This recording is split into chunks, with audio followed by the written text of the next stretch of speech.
Stand by to launch FanStream Sports. 3, 2, 1. Let's start. Hello, sports fans. Welcome to FanStream Sports. Nothing but pure sports. This is the JP Show. JP, it is so good to hear you back on the air. Stand by. Now, here's JP. All right, a hearty good morning to you on this beautiful Wednesday, coming to you live from our Jeeves Law Group studio in beautiful South Tampa on Soho. My man IndyCar Tim joining us from our DFW affiliate in Dallas. Good morning to you, my friend. What's going on? Good morning. See that right there? 16 degrees. Feels like -4. My God. About 65, 70 degrees here in beautiful Tampa. Moving to Tampa. Yeah, what a beautiful place. Like the great Titus O'Neil said yesterday or on Monday when he came on the show, so where else would you rather live? Like, this is paradise. Now it has become one of the most expensive places in the world to live, which I never thought I'd say that. But wow. Yeah, our rankings. We used to brag about it, how dirt cheap it is to live in Florida. Not anymore. We don't have any state tax. We got plenty of taxes. Yeah, we don't have that here either. Taxes in Florida, bro. Yeah. Don't let it. I hear that all the time, which is good. They don't tax your income tax. If you made a crap ton of income, then it probably, first of all, it doesn't matter because you make a crap ton of income. Right. Pay some tax. It ain't going to kill you. But like, gas tax, property tax, sales tax, they get their tax. Tolls. Every road we build now in Florida is a toll road. It's like every road you want to use in Florida is a toll road. Yep, like when did that begin? Didn't roads used to be free? Don't we pay for roads? Oh, wait a minute. Well, they used to build roads. They used to build roads and then charge a toll until the road was paid for. Then they would take the toll away. And they don't even do that anymore. Yeah, I think the settlement's been paid for a few times over. Yeah. Bitch and moan about our taxes this morning. That's right. Give me my $5,000 back. Yeah, where's my $5,000? Come on, Doge, let's go. I mean, this is like every day. It's the $4.7 trillion of unaccounted for money. $4.7 trillion. We got people at 360 years old on Social Security. Where's the money going? And there are people that are actually like, oh, I don't want Elon Musk to have my Social Security number. Like, he cares about you. Yeah, he's going to take your money. He's going to take your Social Security. That's what he's going to do. Elon says, dude, I used to own PayPal. I don't need your money. Oh, my God. The Social Security head resigned. Really? Thank God. I wonder why. The dude's got 50 million people on the rolls who are over 150 years old. Maybe he shouldn't resign. Maybe he should be put in jail. That might be something we should be thinking about. Maybe that's why he's resigning. God. No, it's incredible. Anyway, but what's going on right now is just completely insane. And by the way, if you haven't noticed, your government is completely corrupt. It has targeted you. Oh, just read something this morning that the Yale scientists just came up with a study that shows that the vaccine is producing even more spike proteins within your body, shutting down your T cells and your immune system. That's why everybody's sick, because they have no immune system anymore. Thank you for that mandatory vaccine. That's a wonderful place we live in. Well, hopefully we get everything straightened out. All right, let's talk some sports, shall we? You got me on that. I don't know why you got me on that, but you got me on that. You had to say that this morning. You liked it. It's not crazy. It is a historic time, and we should kind of not completely ignore it. Yep. All right, we're going to talk some hockey this morning with Erik Erlendsson, who's going to join us from the morning skate practice, I guess we should call it. There's practice this morning for the Lightning players not involved in the Four Nations, which, man, I even saw ESPN did a special on it last night. How about that? SVP had Emily Kaplan on, talking about the Four Nations. He's like, and saying the same things that we've said, but that's great to hear from SVP. And of all the people that do the sports centers, he'd be the guy. But yeah, like he's never thought it would take hold like it has. I mean, I knew it would definitely be intriguing, but I never saw this coming. And the start of that game last Thursday was monumental. It'll be interesting to see how the teams play it this year. We may, I'm not sure if we got any John Cooper from yesterday, but if he talked, we'll try to get that to you. Maybe if you could check on that. But I know it's funny having covered Coop for 13 years. I know what he's going to say. Yeah. It's going to say, well, I hope, I don't hope there's any politics involved. And I hope, I hope there's not 3 fights in 9 seconds, but if it happens, it happens, he'll give the tacit, okay, we really don't want that wink, wink, but if it happens, it happens. I don't suspect it'll happen tomorrow night. Not dropping the gloves right in the beginning, but maybe they will. Maybe they will. If the Canadian fans, I know would be plenty of Canadian fans, although there might not be because Trudeau's taking most of their money. They don't have any money left. The actual hockey fans. Yeah, so maybe they can't afford the tickets, which we priced out yesterday at $1,000 for the nosebleeds. I don't know if it's gotten worse, but $1,000 for the nosebleeds for the tickets to the championship game. At TD Garden, and almost $5,000 for lower level seats. That's insane. I mean, that's literally Super Bowl prices. The NHL, like, I think we found a moneymaker, eh? I think we've this might be a pretty good All-Star thing here, eh?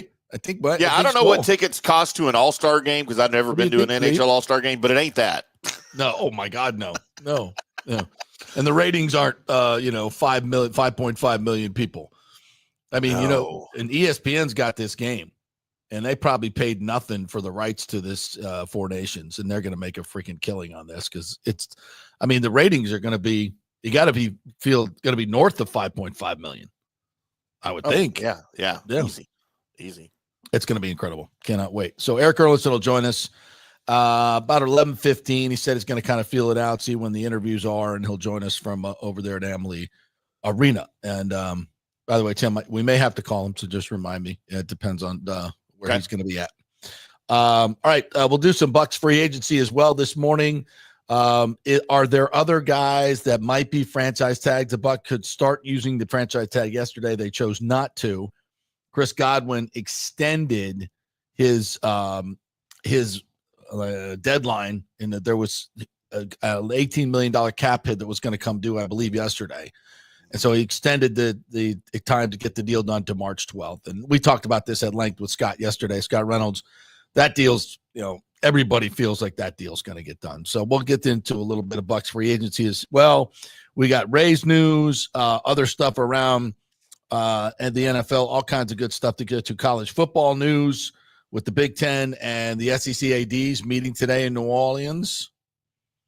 Why do I feel like this is like a meeting of like Darth Vader and are you a Star Wars guy? Yeah, absolutely. What was when they bring the council together and they're all in the little hovercraft and they have the Senate, I guess. Oh, the Senate. Yeah, you're talking about the Senate. Yeah. The Senate. For the prequels. Yeah. And who are the guys that have it's Palpatine? Yeah, he's the emperor. Yeah. Yeah. Like Sankey's Palpatine, and who was the other power broker? It's the Big Ten and the SEC. Yeah. Like the evil empires coming together and plotting the death of everybody else in college football. I may be screwing up this analogy, but it just feels like. What's that? We know what you mean, though. It's all right. Yeah, it's just what it feels like. I guess if you're part of the SEC and part of the Big Ten, you're like, oh, let's get rid of the trash. Let's just let the big boys decide all this stuff. We control everything. They do. They control everything now. So yeah, if the other conferences have basically signed over their rights. Shocking development by the ACC. So we'll see what comes out of that, if anything. All right, so lots to get to. We'll start with the hockey though, as you found some John Cooper sound here. So I got one more too. Let me download this. I've got him on kind of Sydney and what he means to the team. Oh God, has he played great or what? He wasn't even going to play. Mm-mm. Yeah, and that's the thing that you love about this tournament is it's brought out the best of the best players. I mean, you're seeing the best of Sidney Crosby. You're seeing the best of Connor McDavid. You're seeing the best of Jake Gensel for sure. And it's the definitely different styles between these two teams. Yeah. We'll talk about the style of the fight as well. Yeah. So yeah, we'll by the way, Brian Bradley's going to join us tomorrow, Mr. Nice. Mr. Canadian. So it'll be Canada versus US. There we go. I got to text out to Engblom as well, your hero. So I want to get his thoughts on it. Maybe we'll get him on Friday. We'll see. All right, I'd love so to get his thoughts just on all of that taking place and the choice of the two cities, right? Montreal and Boston. Like I'd like to pick his ear on that a little bit too. What that meant for each country. Yeah. The only other thing I could have thought of is having it instead of Boston, putting it in New York at Madison Square Garden. They probably had scheduling conflicts though, because everything's at Madison Square Garden. Yeah. But that's the only thing I could think of in the United States where it might have been better. But nothing wrong with TD Garden. Yeah. The Lake Placid Arena is too small. That's way too small. Yeah. That would have been cool. They have a new one up there though. It's a little bit bigger than the one they used in 1980. Have you ever been up there? No. So they've got the old. Of course, the one they used in the 80 games. It was built like in the 30s. I mean, it was an old arena in 1980. Yeah, an old classic barn, and they built a new one though right next to it that adjoins to it. That's the newer arena, and it's a bit bigger, but you still couldn't hold something like this there. No way. That bruise on your leg's a long way from your heart, candy ass. Kind of love that movie. I was just watching the clip of it the other day, and I'm like, that ought to get him going. Kurt Russell did such a great job as Herb Brooks. Didn't he, though? So God, amazing. he was so good. For those of you that don't have any idea what we're talking about, go check out the Disney movie, and I say Disney movie very loosely, called Miracle. It is one of the greatest hockey movies of all time. One of the greatest sports movies of all time. Sports movies, yeah. They were playing Sweden, and they're getting their ass kicked, and one of the guys had some ice on his leg, and I forget who it was, and Brooks comes into the dressing room, and he's just like dressing him down, like just being candy ass. And the one guy's got a bruise on his little guy. He's got ice on it. He's like, "Yeah, I see a bruise. What's wrong with you? I can't. You want me to play on one leg? You want me to play on one leg? I want you to be a hockey player. A bruise on your leg's a hell of a long way from your heart, candy ass. What'd you call me?" That was great. So it gives those vibes, though, doesn't it? It kind of gives those vibes. What are the chances Tortorella, who's on the staff of the U.S., is it Sullivan the coach? Yeah. They go, hey, what do you think we play? What if we watch Miracle on Ice for lunch today while we're all eating lunch? That'd be so great, man. What are the chances? Everybody pumped up. I know they invited Trump to come to the event. I don't know if he's coming. He's in Miami right now. Yeah, it's probably not because, you got to have a long run up, especially for Trump. They got security tightened. So I'm sure he'll be part of it, though. I'm sure he'll call the team or do something. So it's going to be wild. It's going to be wild tomorrow night. Cannot wait. All right. So what do we got from Coop? I've got John Cooper talking about Sid. I've got him in the presser talking about the fights. And then I have the sideline interview with Emily Kaplan right after the fights. Okay, cool. Let's start with you want to start with the Kaplan sideline interview, just to remind us. Yeah. Oh crap! It's not going to play. Oh no! I had this problem last time too. Well, hang on. I can do it though. Give me 2 seconds here, and I'll make sure. Yeah, what was that? I was watching a clip from the Rich Eisen show, and he was saying, he was out to dinner on Saturday night. This is one of these moments where people are going to go, "Where were you? Where were you?" Yeah. He was out to dinner on Saturday night, and his phone started blowing up. And he's like, I don't want to answer it. It's probably nothing. And then it just kept going. It kept going. And finally, he's like, all right, we got to find out what the hell's going on here. And then he saw, what was going on. He's like, holy hell. And then they turned on the game. And it was one of those moments. It's just one of those moments. It's crazy. Bananas. All right, let's see. Let's see if it'll play this way here. Have any idea that was coming? I didn't think anything in my wildest dreams could top what happened in the intro in game one, but it happened. It was crazy. What was your reaction to it all? Two passionate teams. I mean, it's been a long time waiting, 10 years. These guys have waited for this, and you can tell this is not an all-star game. This is a battle of the best, and it's so fun to be a part of it. Thank you, John. You're welcome. There are some who thought this would be a friendly exhibition. The intensity's been off the charts from before it even started. Going back to when Mario Lemieux took the ice in the pregame ceremony Wednesday night. John Cooper said he's never experienced a more electric. Dude. Yeah. And isn't it funny that Kachuk's dad did the same thing, 20 years ago, what it was in the USA Keith versus Canada. Yeah, Keith.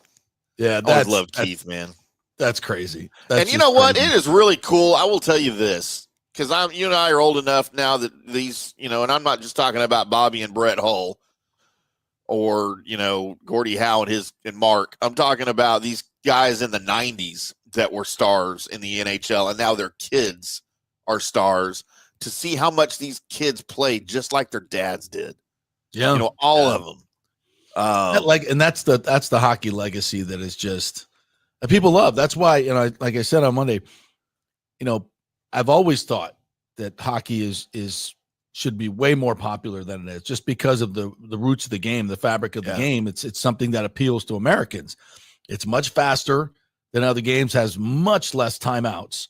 Yep. The players themselves are also tremendous in terms of their connection to the fans. You don't have a lot of the stupid shenanigans you have in other sports.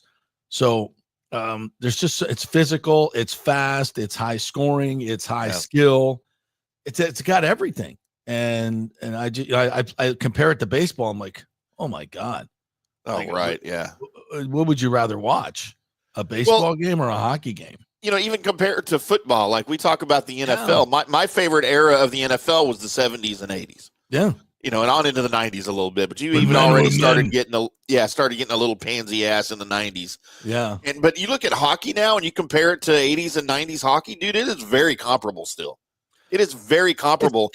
It's better. It's way better because you go back in those years. I mean, you go turn on a game from the 80s and 90s, and it doesn't even look like the same sport. Right. It's presentation-wise, for sure. It's so slow. Yeah. And then, and it never took off as a TV sport because in standard definition, you couldn't see the effing puck. I get it. Anything. You couldn't, but with HD, you see everything. You can see the puck. You can follow it. It's not hard. So I think that changed, but it just has always kind of stayed fourth tier. Yeah. And I don't know why. I think this moment might change that because I got to tell you, I know it's got to be approaching the popularity of the NBA. It has to be, right. And I think it'll go by both. I mean, the ratings of the NBA All-Star game. Oh my God. Like there's nobody watching. And why would they? Everyone's talking about the NBA doing what the NHL did and doing an international competition. And all the players are like, they don't get it. They're like, why can't you just watch basketball? Like, why? What's the difference? Why do we got to change our thing because they changed their thing? They don't understand. They live in a bubble. Yeah. That All-Star thing, there was about ran the clock. There was 2.5 hours long, the TV show, and it was about 38 minutes of basketball. Yeah, I'm not watching that. Yeah, that's just not going to fly. Yeah, and there was Nick that said this. He goes, while the fights were going on, if you turned over to the All-Star game, LaMelo Ball, or not even one of the basketball players, but the other Ball was rapping. Hell?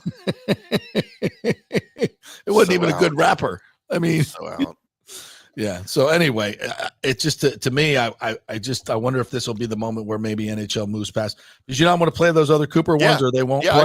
I got them. Right. Here's let's see. I think this one's on Sid. You see somebody from afar, and then you don't want to be disappointed when you meet them in person. It's like you want to meet your hero, and you want them to be your hero. And to be honestly, like a lot of times it doesn't happen. And how many times have you said, oh man, I wish, you look at them in a certain light. Well, the light that you look at Sidney Crosby is still the same light when you meet him. And he's a true inspiration to all the young guys in our locker room and even older guys. He is, in our country, he walks on water, and he is as humble as they come, and you can see why he arguably is one of the most respected people in this game. We'll take a yeah, Sid. And you know what? I was not a fan of Sidney Crosby when he first came into the league, man. I was like, and I absolutely hated the nickname Sid the Kid. I hated it. I was like, who is this little punk entitled POS coming into my league that thinks he can just dominate and think he's the next freaking Wayne Gretzky? Who is this kid? But dude, he has delivered on every and more than what was expected of him. Because a lot of times these guys can't deliver on these lofty expectations when they're young. Sidney Crosby was not one of those people, dude. He has delivered everything and more. And this might be 37 years old, and he wasn't. from a health standpoint, almost missed this one. This might be his last major international competition. Yeah. Yeah, because what do we got? The next year is the Olympics next year. Olympics next year, so he might be able to hold on to be on the Olympic team.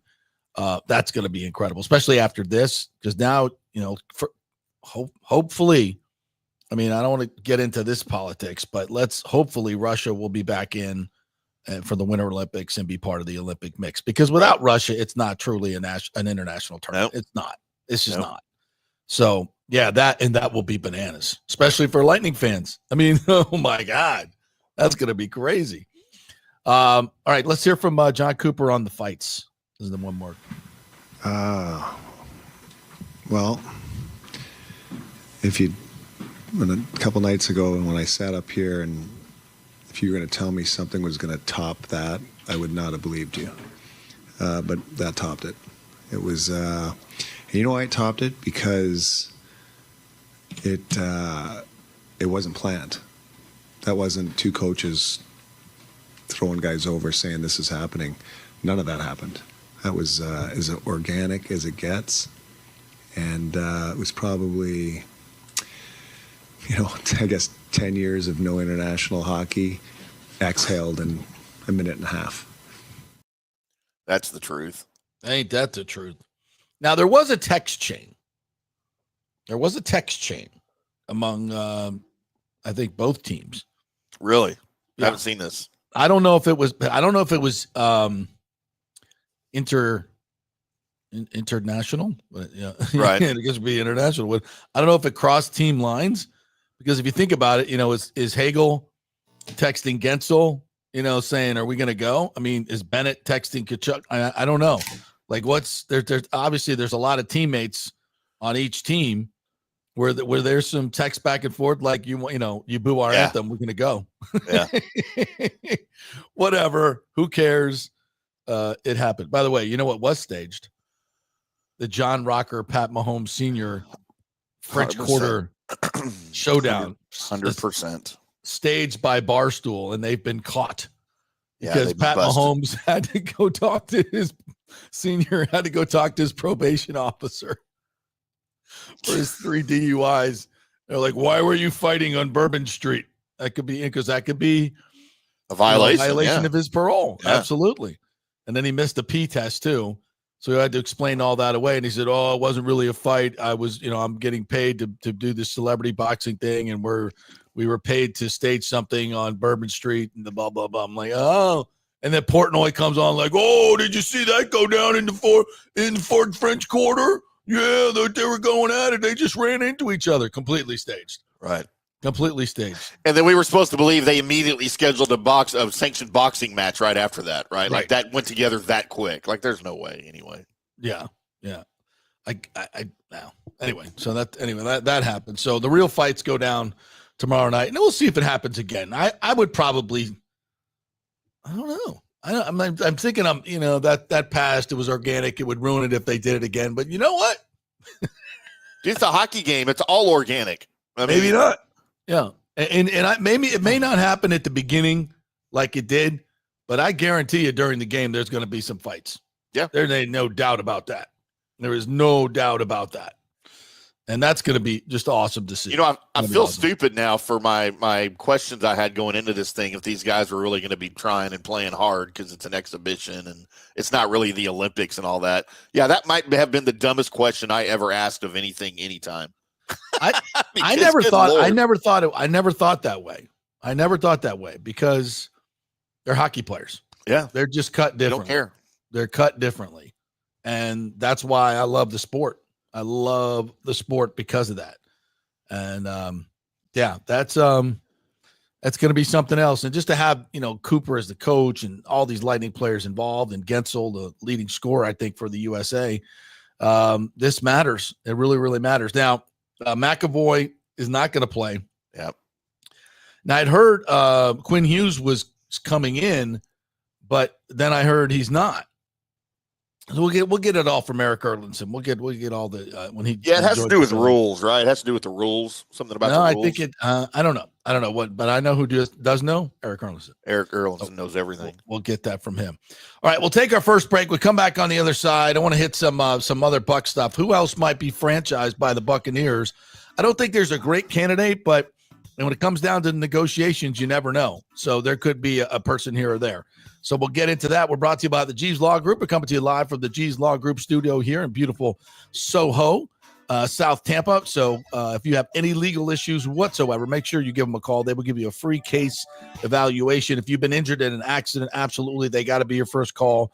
Don't be a number of some national law firm. Go with someone local who's going to make you the most important person, and that's what you should be. They're local, they are trusted, and they get results. That is the Jeeves Law Group. Not attorney spokesman, offices in St. Pete, Tampa, back in 3. Hurricane Helene put a hurting on Tampa Bay, and for many of you, the rebuild will be a long process. You must beware of unscrupulous contractors offering up quick fixes for incredible prices. It's a scam. So go with long-standing, reputable companies like Third Generation Plumbing and AC. My friend John Rodriguez has been serving Tampa Bay since 1995 with hundreds of 5-star reviews. If you need a new AC system or any home repairs from Helene, they will work with insurance companies to get you taken care of quickly, expertly installed, of course, and a 1-year maintenance plan and 10-year warranty included on all AC units. 0% financing for 60 months. Contact them at thirdgenerationplumbing.com or 813-961-8024. That's 813-961-8024, thirdgenerationplumbing.com. So many of our Tampa Bay neighbors are finding out the hard way from Hurricane Helene that homeowners insurance does not cover flood damage. You must have flood insurance. It's a separate policy. Immediately call Italiano Insurance at 813-877-7799, and they will shop around to find the best policy before rates go up. Lock it in. Over 60% are underinsured in Florida, or you're not getting your discounts that you're entitled to. So do an insurance checkup at Italiano, and they could save you thousands of dollars. Italiano will make sure you're with a highly rated insurer, so there are no surprises in your time of need. Our hearts go out to all our neighbors devastated by Helene. These are the times we're proud to protect all the pieces of your life. Italiano Insurance, 813-877-7799. Ciao, Paolo Tini here, owner of Caffè Paradiso, voted number 3 People's Choice Award on Open Table. I want to thank all our loyal family of customers that have been enjoying our great traditional Italian dishes we make from scratch every day. It's a great family story we're proud of. Our family moved from Rimini, Italy in 1984. My dad, Caesar, started Donatello, and that's where I got the start in the restaurant business. I started Caffè Paradiso on South McDill in 1995, and we've been there ever since. From our traditional ossobuco, a veal slow roast for 4 hours, to our daily fresh catch, the Gruppo Paradiso, with a piccata sauce and lobster claw meat, homemade pasta like lasagna, farfalle salchicha, which is a bow tie pasta homemade with fresh sausage. Hold on a minute, JP's favorite. I love it. So come and have a glass of wine with me on South McDill. Get a reservation on Open Table and see all our 5-star reviews. Ciao, see you soon at Paradiso. Let's go. Right now, back to the show on FanStream Sports. All right, welcome back to the JP Peterson Show. Here's we roll on. Brought to you by the great folks at Italiano Insurance. Get that insurance checkup right now and make sure you have flood insurance, business insurance, a couple things. If you started a new side hustle, make sure you have business insurance. You could lose your personal wealth. Definitely need flood insurance. I don't need to tell you why. We all know. And definitely need to make sure that you have enough homeowners insurance. The things that people are running into, not having enough insurance because the cost of the construction has gone up. I mean, some of you did these deals with your home insurance companies 20 years ago, and you just pay as you go every year, but you never change the coverage levels. And your insurance agent probably never told you to because they don't want it. They're just making money. They don't care.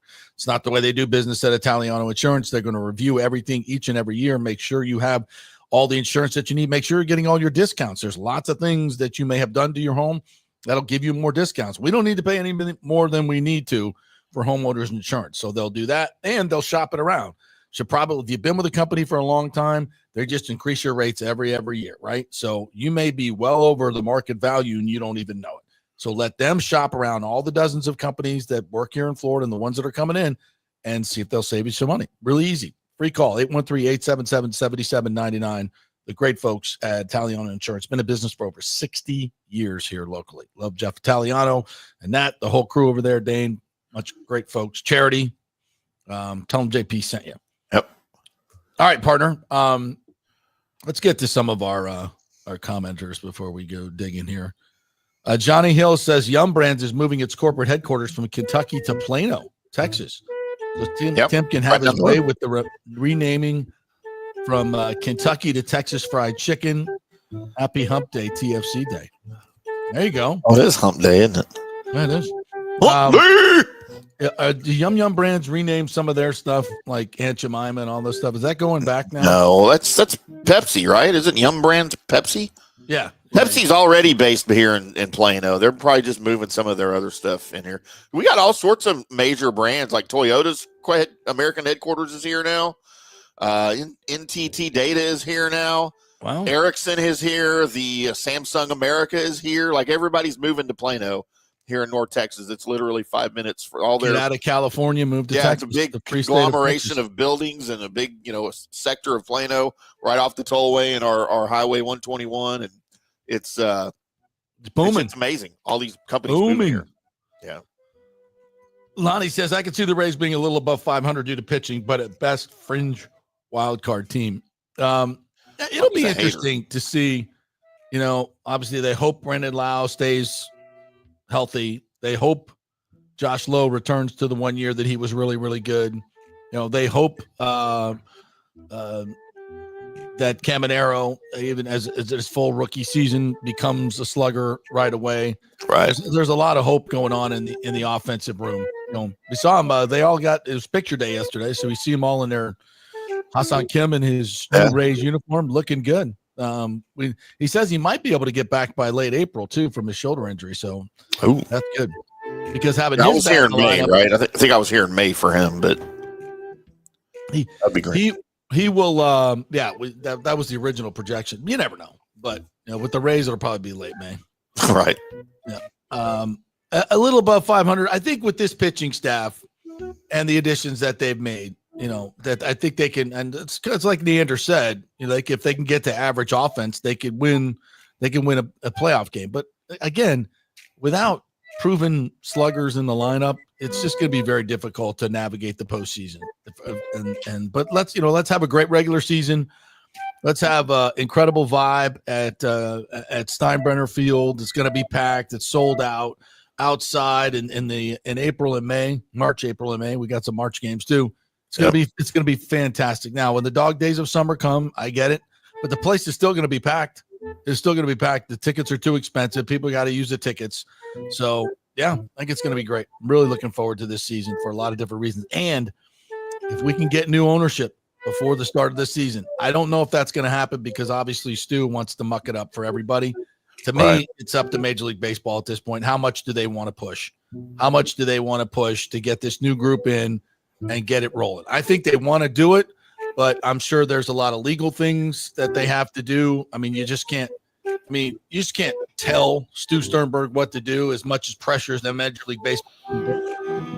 They don't want it to be ugly. Yeah. Sell the damn team, take his $2 billion profit and move on. Because there's people that want to buy this that are big time Tampa folks that will play the game the right way, play the ownership game the right way. And that's what they deserve in Tampa. And the more that, he sucks out of this group, the less they can put into the team.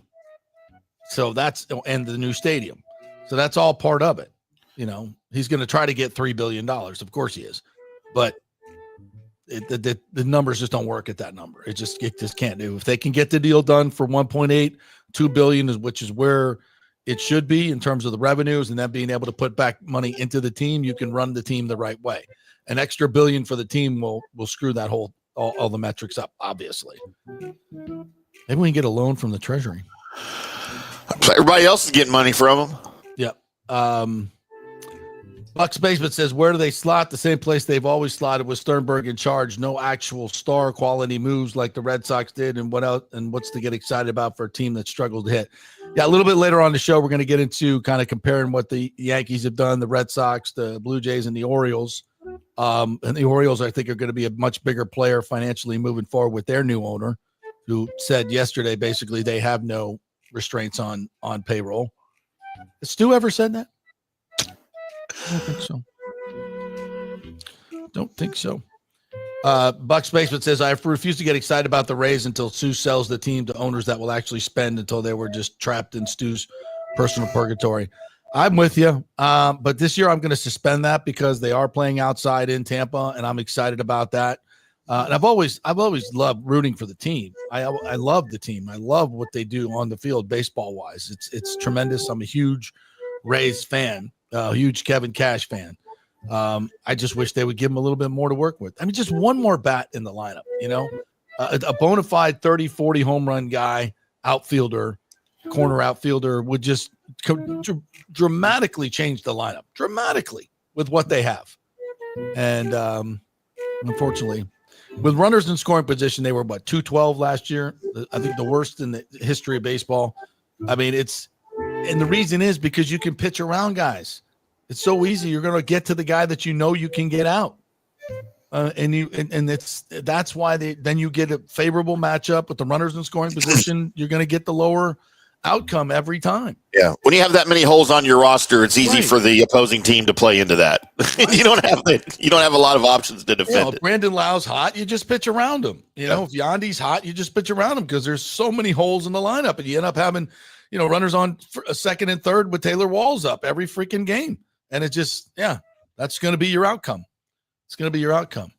Sergio Biltre says, agree, no excitement for the Rays. It's not like it's not the same like when the Bucs or even Lightning upcoming season start. I know. And that's the biggest problem about this. All this energy that we waste on the stadium and the owner, and we don't talk about the actual baseball team. And they don't do anything to get you excited. Hassan Kim, yes. He's a really good shortstop, but he's not a slugger. He doesn't materially change your offense. Taylor Walls is a great defensive player. Hassan Kim is a Gold Glover. Okay, great. So where did you improved marginally offensively, but he's still not a slugger. He doesn't move the offensive needle. Yeah. And MLB came out with their 2025 month. They do this every the beginning of every month. The power rankings, as we enter February, and then they'll do it again as we enter March. The Rays have been pretty steady since the end of last season, right around number 20, 19, right. 20, something like that, 21. They're at number 20 for February. And it's funny, the commentary that MLB gives on MLB.com is just can't wait for Shane McClanahan to come back. That's literally all they said, is they're just waiting for McClanahan to come back. Which is a big deal. Yeah. It's a big deal. So RotoChamp has their projected standings. They have the Yankees at 91 wins, the Blue Jays at 87, the Rays and Orioles tied at 86, and the Red Sox at 82. So all teams over 500 in the division, but the Rays coming in third at 86, which that's projected. Let me see if there are other teams that would project them into the playoffs. According as a wild card, as a wild card, Mm-hmm. Yeah, I think. Well, depending on the tiebreakers, because with the Orioles, having 86 wins, and they have the Guardians for 80 wins. I think they'll be better than that. And then they have the Mariners and Rangers for 85 wins. So basically, they have the Rangers, Mariners, Guardians, Orioles, Rays, Blue Jays fighting for those wild card spots. Mm-hmm.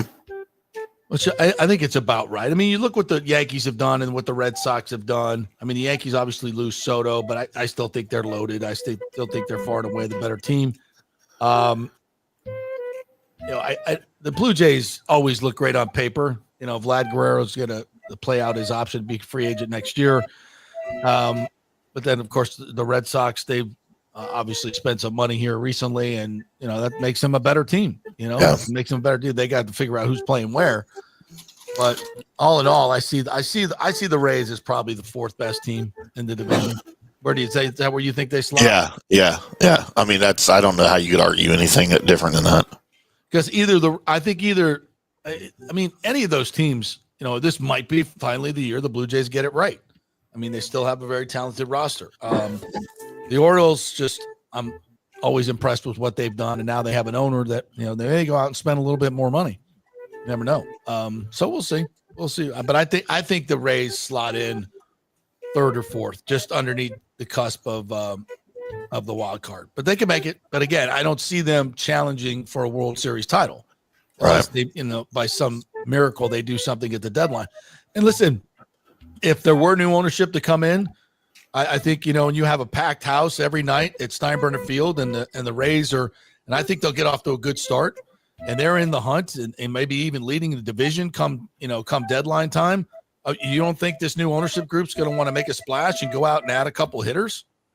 I would think.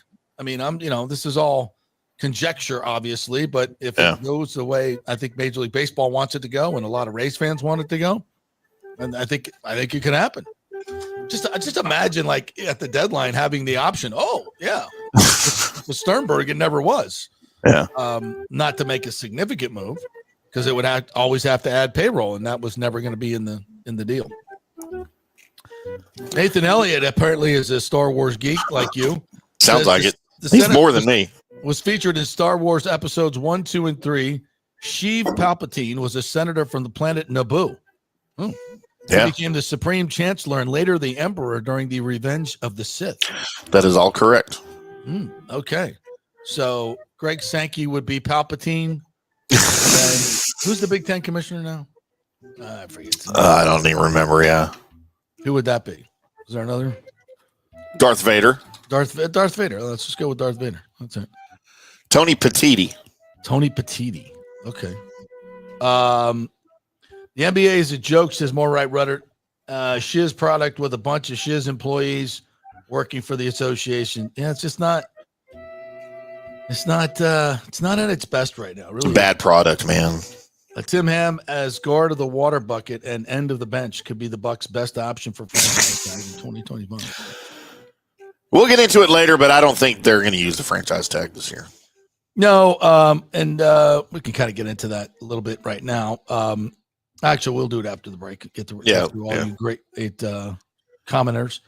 James says, how do Rangers survive with open-air baseball stadium? Didn't they win a World Series? Isn't Texas just as hot as Florida? Texas is hotter than Florida. Texas is more comparable to, Dallas is more comparable to like Atlanta Heat.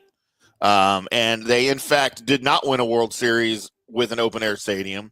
They built their retractable roof stadium and opened it in 2020. They won the World Series in 2023 with an air-conditioned stadium. As a matter of fact, JP, look, I like to rub this in sometimes. Mm-hmm. Is I throw up a picture of our three stadiums that are so close to each other. So you have AT&T, that's Cowboys. Globe Life Field just to the right. Obviously, that's the new Ranger Stadium, retractable roof. Choctaw Stadium just above it. That is the old ballpark of the Rangers from 94 to 2000. And then if you look just north of that on the map, you'll see the Arlington Museum of Art. If you go just to the left, see that circle drive? Yeah. That's where our old ballpark used to be, the old Arlington Stadium from 72 to 93. Oh. So all these stadiums are we just build stadiums like they're Starbucks, you guys. I don't know what y'all are doing there in Tampa. It's not hard. Everybody else seems to figure it out. Well, when you have that one constant, the Stuberg, right? It's no good. And that's over the course of like 4 different owners too that the city of Arlington has been able to work with to build these stadiums.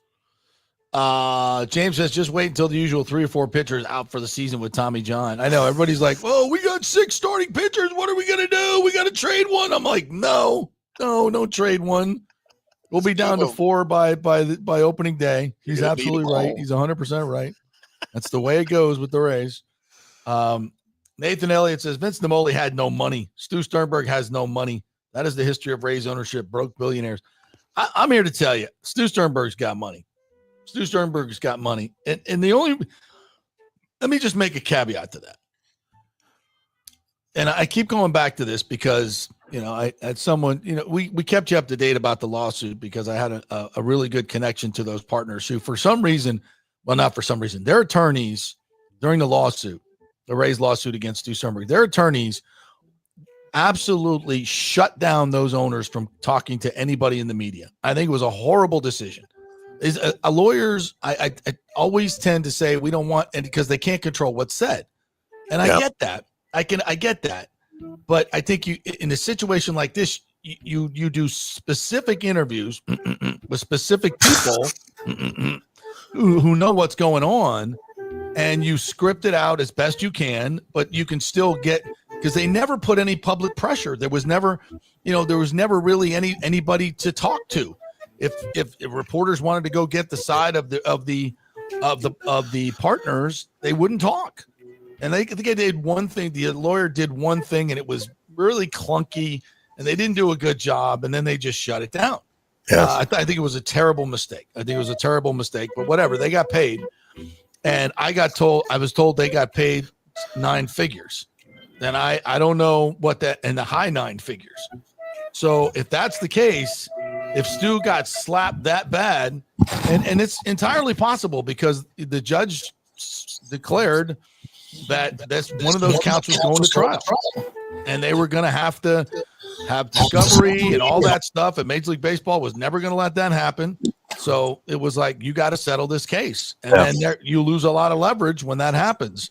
So could that and that happened, if I'm not mistaken, very close to the vote of the stadium vote. So if he was slammed, with a high 9 figures settlement that he had to do, that may have taken away a lot of the money that he had earmarked for the stadium.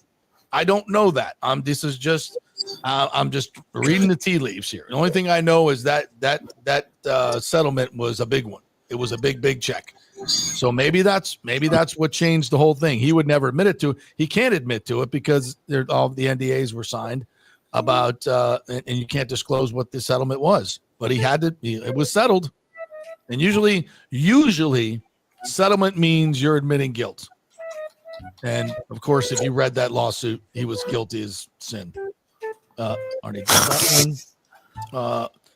James says, don't understand why MLB has not intervened. Rays cry poor every year. It's like we ask for $200 million payroll. Can we maybe get to 120? Geez.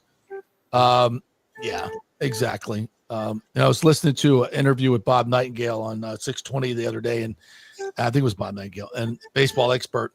And he basically said, the Rays just, if they ever spent up to 115, 120 million, they could imagine what they would do.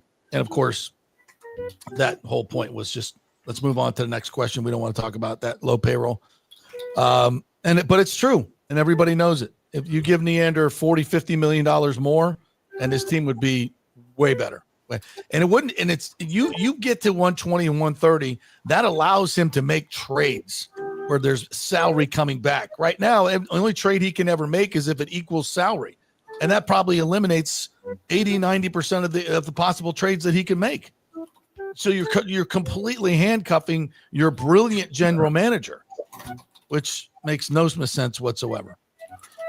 Michael LaRue, good morning to you, says Gensel over Stamkos has been a great move. Gensel has 54 points. It is a +8. Stamkos has 33 points and is a -18. Wow. That's crazy.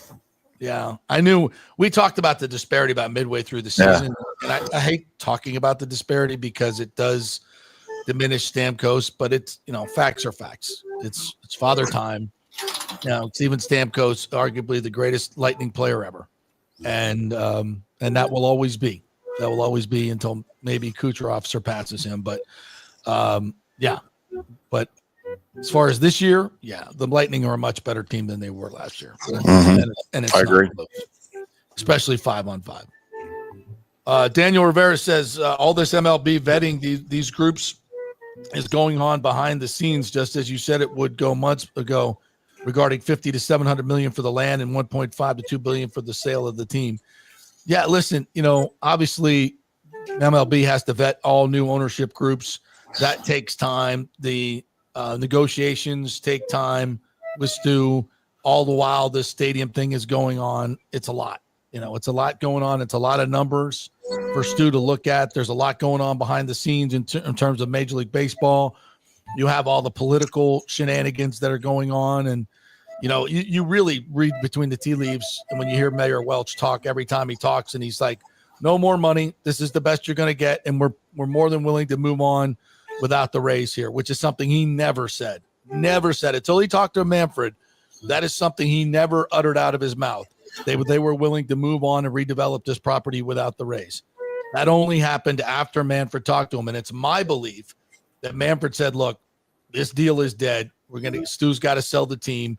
We're done with him. So they're probably going to sell a team that's going to move it to Tampa, keep it in the market, but you're going to keep your real estate deal, and you're not going to have egg on your face." That's what I think happened, and that's just total conjecture on my part.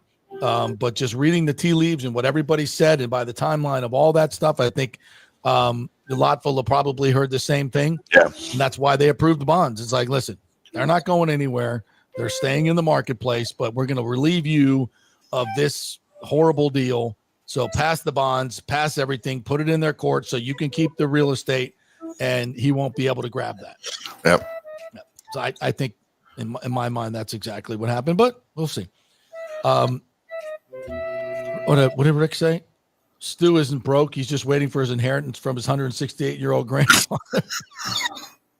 Yeah, because he's on Social Security still. He's not dying. So did those checks just go to a house somewhere? Yeah, somebody's cashing them, right? Well, I think they said that these people are still on the rolls, but they haven't determined whether yet they're actually getting paid, checks sent out. So ridiculous. But what's your sense? I think somebody's cashing the checks. Yeah. I mean, let's be honest. If your grandfather died and he's been living at your house and the checks have been coming to the house, but when the hospital and whoever issues the death certificate is supposed to send that information to the government. And they probably are. Yeah, and they probably are, but nobody. But I heard I watched this interview with a federal employee who was basically said, I'll just be honest with you guys, it's a joke, because I think she got fired and she was going to retire anyway. She goes, it's a joke. He says 20% of the federal workers do all the work. 80% of them do nothing. The ones that work from home, most of them have other jobs that they go to, and they never work their federal job. Yeah. I mean, can you imagine? Can you imagine these checks just coming in? They're not even working. They can't get fired. They literally can't. So if you knew you couldn't get fired, what would you do? I mean, I would like to think I would be doing my job anyway, but not everybody has those same morals. I'd be like, well, I'm not going to work then. So right. I don't have to go to work and I still get paid. Okay, sure. I mean, and can you imagine?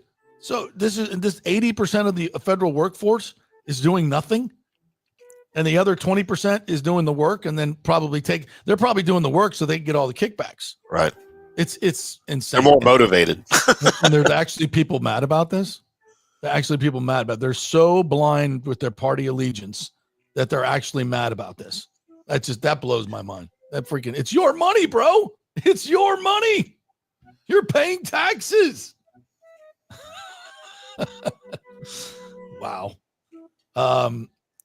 Nathan says Darth Vader was a Dark Lord of the Sith, apprentice to the Emperor. Oh, Nathan. AKA Darth Sidious. Sidious, yeah. He began his journey as a slave boy named Anakin Skywalker and became a Jedi until his. I think Nathan's given us the Star Wars lessons. Oh, by the way, Nathan, I did catch you in this. I don't know if you meant to say this. He said the SEC is more like Grand Moff Tarkin, played by Christopher Lee in A New Hope. Christopher Lee did not play Grand Moff Tarkin in A New Hope. That was Peter Cushing. Oh, shots fired. Star Wars geeks firing shots at each other. What's up, man? Come on. Wow. Christopher Lee. It's the battle. It's a battle. Let's go back and forth. Let's not.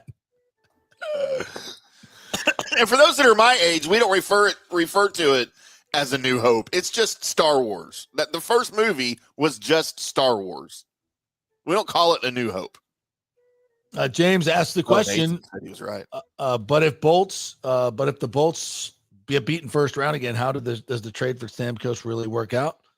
I mean, if they have a better record, if they're building towards something and they get a bad draw and lose in 7, does that mean it didn't work out? Hey, maybe they wouldn't have done anything. Yeah, what if they have to go up against the Panthers in round 1 somehow? Yeah. So it's not their fault. So I'm going to reserve judgment on that, James. Let me just say that. But I think your point in general, yeah, they need to go deeper into the playoffs to make it look really good. I would agree with that. All right, cool. Let's take a break. We'll come back on the other side. I just got a text from Erik Erlendsson. We'll see what's going on with him. Okay, you see he'll pop in a few minutes. All right, cool. Let's take a break. When we come back, Erik Erlendsson will join us from Amalie Arena, where he has been perusing the Lightning practice today. And, of course, we'll have many thoughts on what's going on in the Four Nations. We are brought to you by the great folks at the Gold and Diamond Source. It's always a good time to head on over to the Gold and Diamond Source, especially if you screwed up Valentine's. Make it better. Go see the good folks at the Gold and Diamond Source. It is a great place to shop all the time. And they have the best prices. They have the best staff. They are local, and we love all the things they do in the community. So if you're thinking about popping the question, there is no other place to go than the Gold and Diamond Source. And, of course, you get a real diamond, not a fake diamond. You do not want to start off your relationship with a fake diamond. But it's much less, and it looks fake good. relationship. Yeah, try. If you haven't figured it out already, if you've never been married, trust me, do not go with the fake diamond. It's a bad idea because you will be reminded of that every moment of your waking life when you doesn't go away. And I know a lot about relationships. I got it. You know, I got to talk the Golden Diamond Source people into letting me do a parody commercial where somebody gets a fake diamond for his girl. And the repercussions from that for the rest of their life. It's a testimonial, right? Yeah, and they like have me an old. I'm 85 years old. My biggest regret was getting Margaret a fake diamond.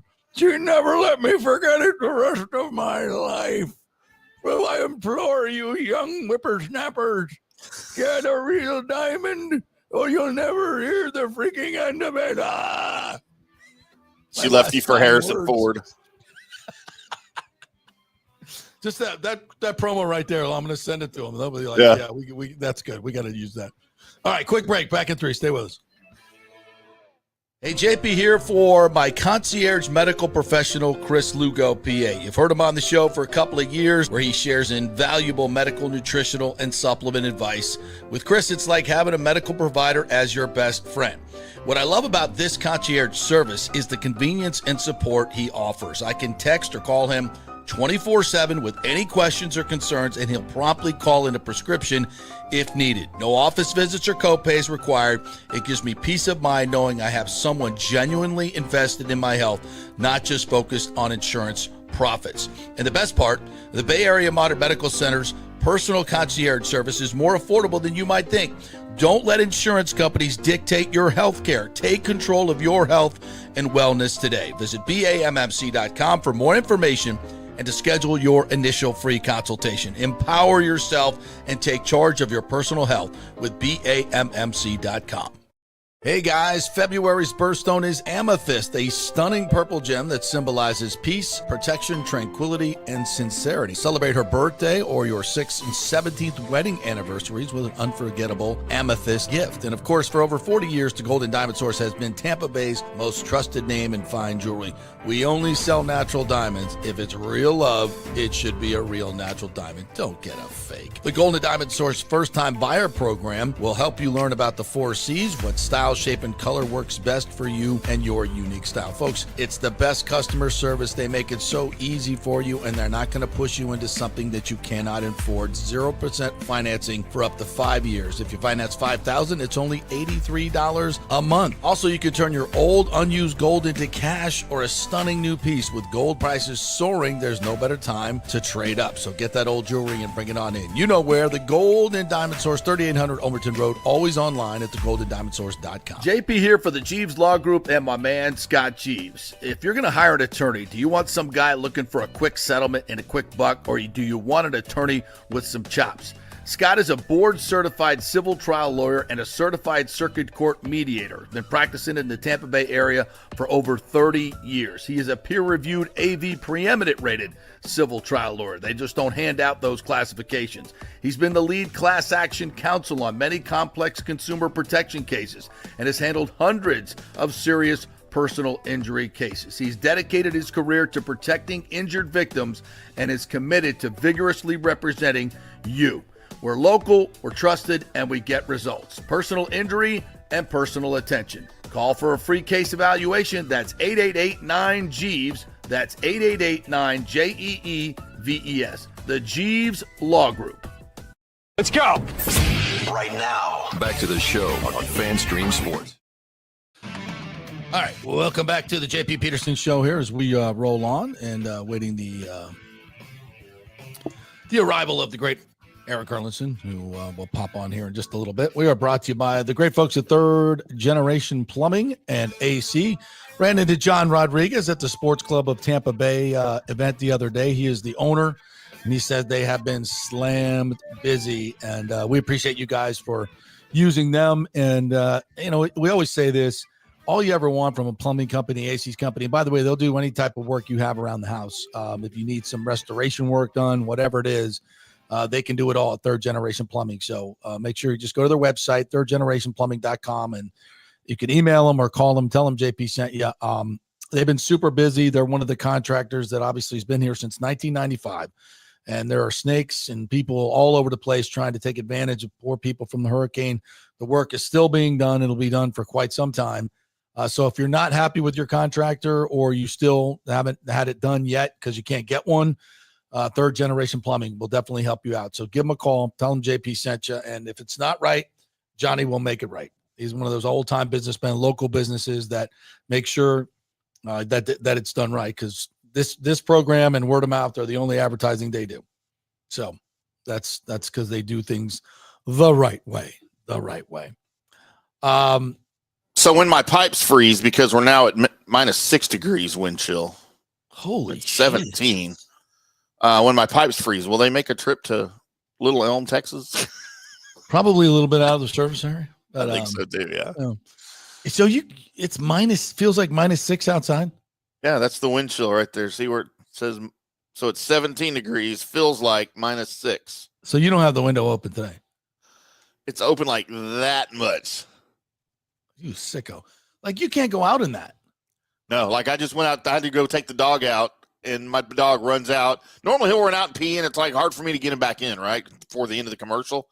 Dude, he ran outside, looked at me the whole time as he's peeing in the corner of the yard, and then he just darted back. Yeah. Just darted. Normally I go pee outside with him, but I couldn't even. Tally loves the outdoor. She loves the cold. Loves the cold. She's got so much more energy and bounces around when it's cold. She's got a big fur coat on her. Exactly. But she's never been in the real cold. I have a feeling she loves snow. She would love snow. I got to get her up to Breckenridge sometime, but that means I'd have to drive. Yeah. Because you can't fly with a 80-pound lab. I love Breckenridge. Yeah. Okay. I'm hopefully going first week of April again this year. So hopefully. Nice. We'll see. Right before the Masters, huh? Yeah, right before the Masters. During RBC Heritage. That's my birthday. What's your birthday? April 7th. It's always right around Masters. Oh. That's always my birthday present, is watching the Masters. Mine's watching the British Open. July 18th sometimes falls on the last day of the British Open. It was at Roca. What's his name? The guy who choked. God, how do I remember? How do I forget that guy's name? Is it Roca? Yeah, Roca. No, God, my brain sometimes. And John Daly won his first British Open on my birthday. Remember that? That was pretty cool. Shouldn't be a major, by the way. Drinking the whole way. Drinking the whole way. I'm going to start a movement to get it removed as a major. Shut up. Shouldn't be a major. It's not on American soil. Shouldn't be a major. What? Players Championship should take its place as a major. Oh, you're out of your mind. You're out of your mind. I'm not saying it's a popular opinion. I'm saying it's my opinion. No, it's a totally different style of golf. So that's why it needs to be a major, because if you can win all four, if you win the Grand Slam, then it shows more dominance because you've been able to win in all different types of on links courses. Oh, we have those here. American courses, the Augusta, obviously its own breed. So that's what makes it interesting. Yeah. The Players is just another, I won't say it's cookie cutter, but it's another, it's very similar to almost every PGA course that you play in the PGA Championship. So never convince me that the British Open should be a major. It's the most ridiculous. Let's let Erik Erlendsson decide. He's a golf aficionado. From lightninginsider.com. He's looking at me like, man, I got nothing for you on the British Open, JP. Sorry about that. How are you, partner? I'm good, boys. What's going on? Oh, well, I'm talking a little golf. Golf and hockey, that's what's going on. Yeah. Well, I haven't gotten your take, like moments as the moment is happening. You're okay. We just watched the Canadians with their classless booing of our national anthem, and then the game doesn't even start and the gloves are dropped. Where were you when that happened? What was going through your head at that moment? Well, I was just walking in the door, was able to catch right before puck drop to kind of catch the start. And look, I understand there was a lot of emotionally charged situations going to that. I understand why it happened. I wasn't a fan of it happening, especially the second one. And then the third fight. I'm like, what are we doing here? And I know I'm in the minority. I understand my opinion is in the minority. A lot of people were talking about it, and it's great. And we knew, that this wasn't going to be an all-star game. This was not going to be a glorified all-star situation because it is national teams. And, I think they, when you listen to the Kachucks in particular talk about, this is our time, right? The old Herb Brooks line from 1980. This is our time. And I understand. And there's, you want to show Canada that the U.S. is really good at producing hockey players, and they are. They've probably caught Canada in terms of depth and what they can do with their teams. So I understand all those emotions were charged up. I thought the game itself had plenty of emotion tied into it. I mean, we were all hanging on our seat on what was just one of the best hockey games I think I've ever seen in terms of how it was played and everything else. The fights I could have done without, but I understand why they happened. Yeah, and I understand that opinion. And I think to your point, we haven't talked about the hockey game enough and how good that was. The fact that McDavid scores the way he scored, what a goal. And then, the place is going bonkers for the United States. And at that moment, I'm like, oh, wow. With the emotion, having to chase the game now, all that, this is going to be really hard. I mean, I'm thinking this could go really south for the U.S., but it did not. Talk a little bit about the hockey game itself, the X's and O's, and what you saw. Well, I think the turnaround started really with Charlie McAvoy's hit on McDavid, right along the boards. I mean, that was kind of the, as much as you want to talk about the two fights at the start. And by the way, before we get into that, I did love Brandon Hagel's comments yesterday when he was asked about this. There's no group chats for us. I'm going to fight. I'm going to play for my flag. I mean, I love that about Brandon Hagel and the emotion that he plays with and everything else. So I love the way he handled all of that. I don't want to see him fighting Matthew Tkachuk, right? If I'm a Tampa Bay Lightning fan and if I'm Julian Breezeball or John Cooper, who, by the way, are both on the staff for Team Canada, if Brandon Hagel hurts himself there, you're like, oh, what happened? Anyway, I digress. The game itself, the tone of that game changed big time when McAvoy laid that first hit on McDavid. I think it kind of altered the way U.S. was going to play. Okay, look, we know that you have the speed and finesse. I mean, Nathan McKinnon and, Cale Makar, and I know Makar didn't play that game, but they have those kind of players. So I think that play by McAvoy changed the way the game was played. And I'll tell you what, the way the U.S. took away that speed through the neutral zone in particular, like that goal that McDavid scored, boy, he was revved up by the far blue line. And once he got that speed going, there's nobody in the world that can match him. And, and he split two pretty good defenders there. McAvoy was one of the guys on the ice that he split when that happened to score that goal. And the way that they just completely took away all time and space from the guys, that's the only way you can slow those guys down. And it's not easy to do. I thought the U.S. did it. I thought Jacob Slavin was fantastic. If there was a defensive defenseman award of the year, I think Slavin would win it hands down every year. And that's somebody who watches Ryan McDonough night in and night out, and the way that he's played, even this year throughout, his career and including this year. So just the manner in which the U.S. slowed them down brought so much more to that game, I thought, because I thought it was a masterclass in slowing down a team defensively. And boy, what a great hockey game between the two best countries in the world, and that's all due respect to Russia and what they can put on the ice too when they're involved in these competitions. But these are the two best teams in the world. It was a Saturday night, It was Montreal. It was Hockey Night in Canada. I mean, you look at the ratings for this game.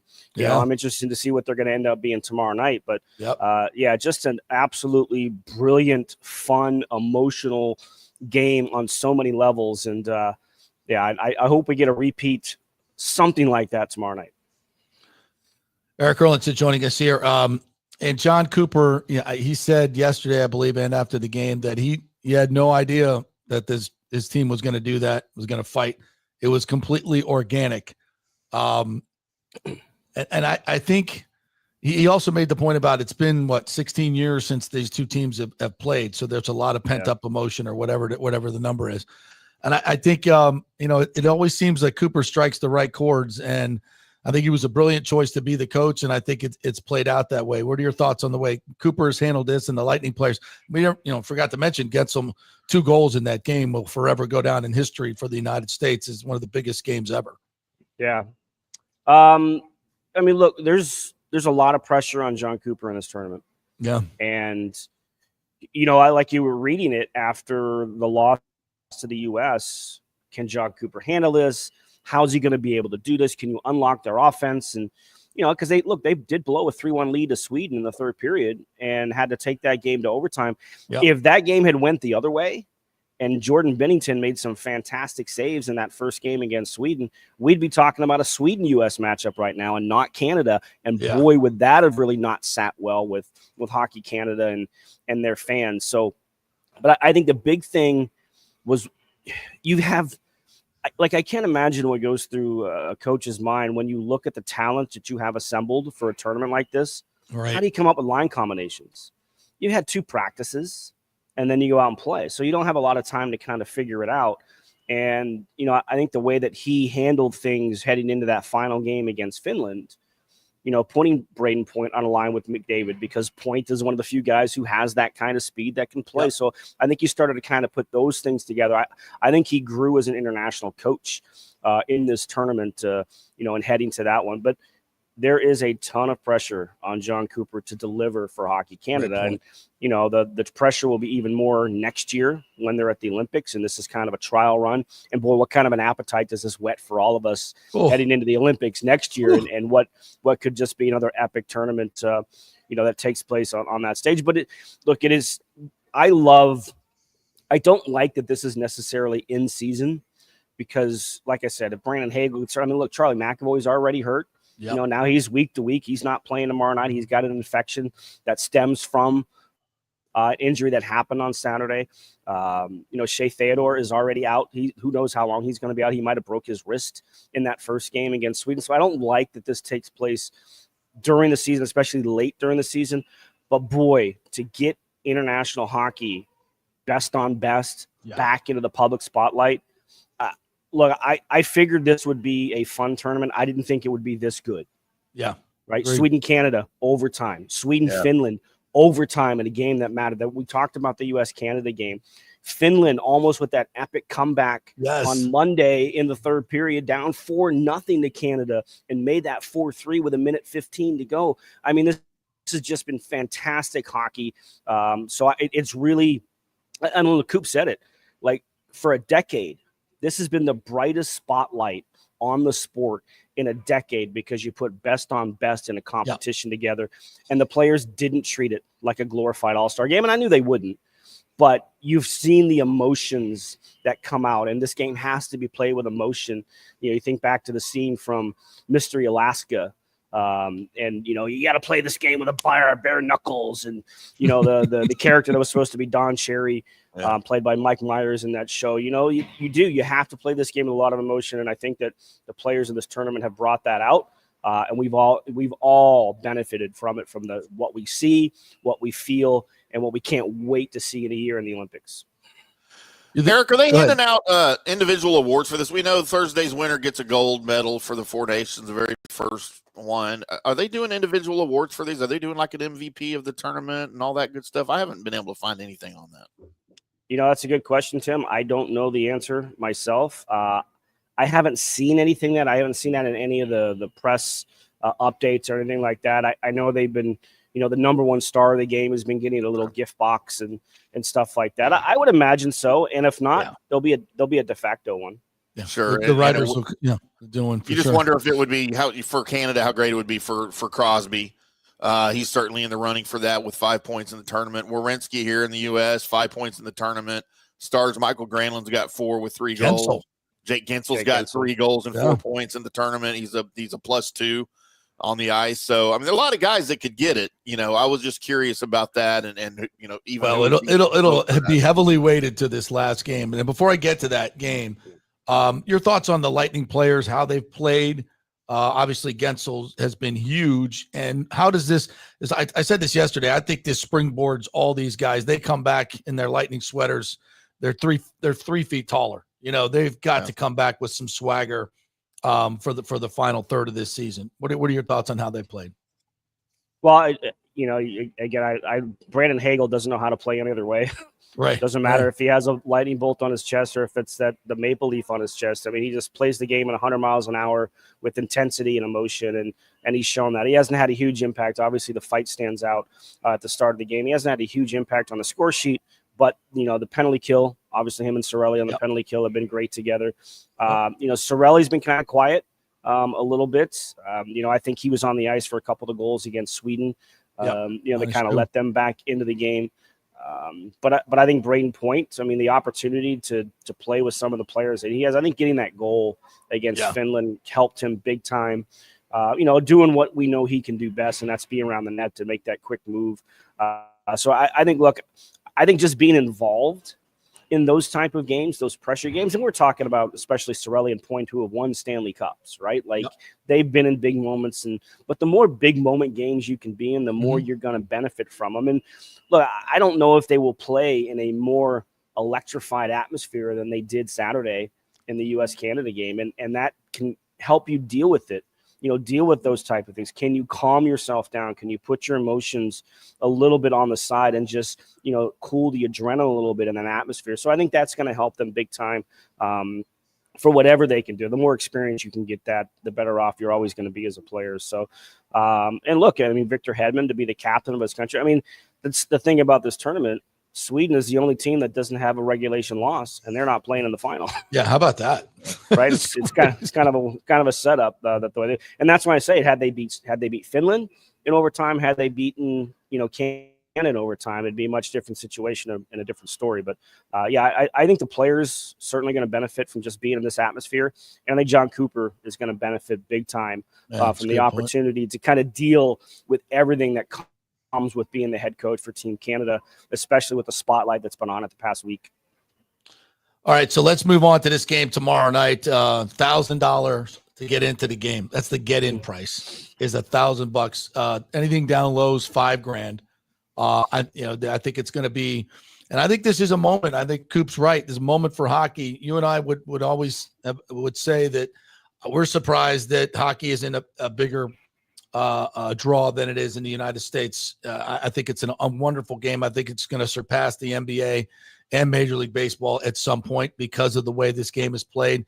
And they'll never have a bigger spotlight, in my opinion, than they do because there's no competition. Baseball hasn't started yet. Football's over. Nobody's watching the NBA.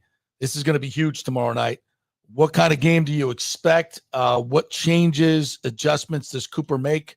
And where are we in terms of some of the and we know McAvoy's out.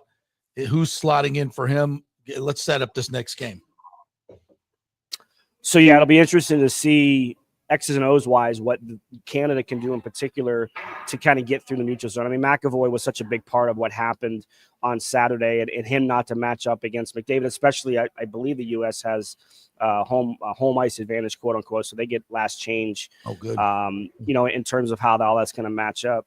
So Jake Sanderson will go in for him. He's not Charlie McAvoy. He's a good player. He's a really good player. And what he can do is in the role he plays for Ottawa.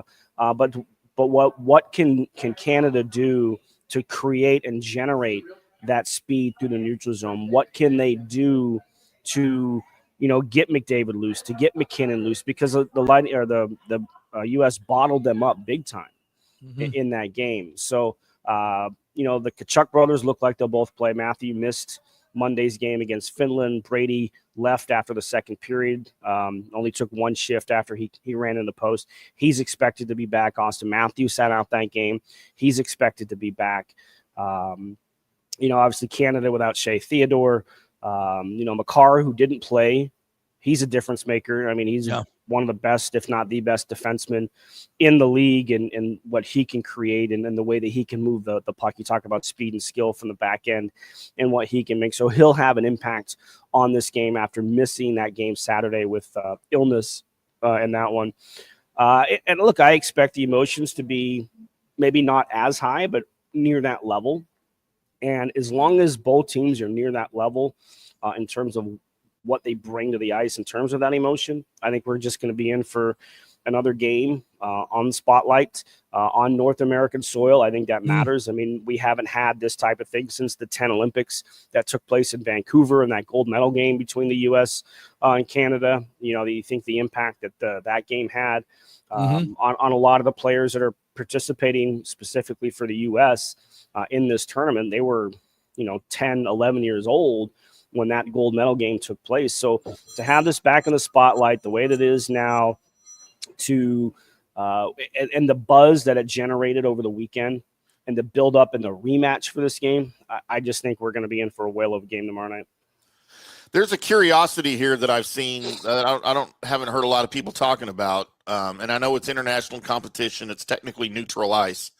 But out of the 6 games played so far here in the tournament, the team designated as the home team in each game has lost. The team designated in the home locker room of each building has lost. Thursday night, tomorrow night, U.S. is the home team in the championship game. Anything to play into that, Eric, or is this just a fluke of the tournament because it's just a small sample size of games? It's just the way it's gone. It's coincidence with a capital C. Right. It's a cute. It's a cool little factoid. Yeah. But it's just coincidence. Because these are the best players in the world, and like you even look at the NHL, these teams that have great home ice records during the regular season, you get in the playoffs, throw it out the window because it doesn't matter, right? Like it's just played differently, and I think you're seeing these are being played like playoff games for the best of the best. Right. These are playoff games with the best of the best players in the world. And look, when you can throw, a Jake Sanderson, who's a 25 to 28 minute a night guy for Ottawa, and he's your 7th defenseman, and you can throw him on the 3rd pair. I mean, he's a top pairing defenseman. Yeah. So anytime McKinnon steps on the ice, is it the best pairing that the U.S. has? No, but it's a pretty good pairing he has to face no matter who you throw out there. So I just think all of that is just a coincidental situation. This is no Lucky Looney in the ice in Salt Lake City in 2002. Right. I just think it's just one of those things that just kind of, stands out because of just the coincidence of what is happening. I think none of that matters heading into tomorrow night. Yeah, especially heading into a championship game, winner take all. There are no other games. It's Chances Mike Sullivan and Torts play the Miracle on Ice on the bus ride over or while they're eating their pregame meal. 100%. I don't think they have to, right? Because apparently these guys have been watching it. The players, opportunity, though. right. Just to play the speeches. Like I would even throw it up a little bit or mix it up a little bit. I would put that original documentary.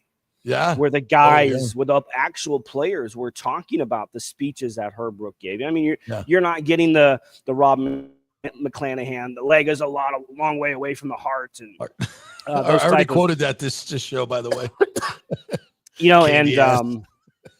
What was the other one? If you lose to the Finns, you'll take it to your grave, like those kind of things. Like those are things that came out in the documentary as well that maybe weren't in the movie a little bit. So. But there's no doubt that the U.S. players have kind of taken some inspiration from the movie Miracle, and it's such a great movie, especially for those of us who are alive, and were around when all of that happened. And it's probably crazy for the kids today to think, wait a minute, you didn't watch that game live? No, they put it on tape delay. There was no internet. We didn't know about it until the game was actually played at 8:00, even though it was played at 5:00 in Lake Placid. Yeah.